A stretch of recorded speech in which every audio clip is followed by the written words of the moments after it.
চন্দনযাত্রার তৃতীয় দিনে গোপুসোনাকে করে দিলাম ভোগ।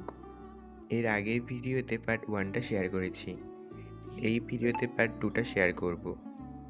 আগের পার্টে গোপুসোনার শৃঙ্গার দেখিয়েছিলাম। ভোগগুলো বানাতে বানাতে প্রায় 12:30টা মতো বেজে গেছে। চলো এবার গোপুসোনাকে ভোগগুলো সাজিয়ে দিই।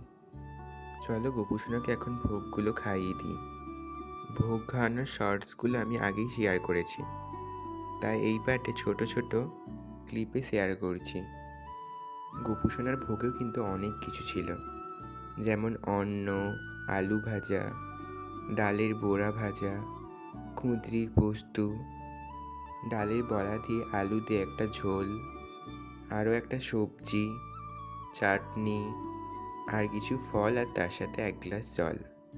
যতটা পেরেছি মন থেকে চেষ্টা করেছি। আজকের মতো এতটুকুই। রাধে রাধে।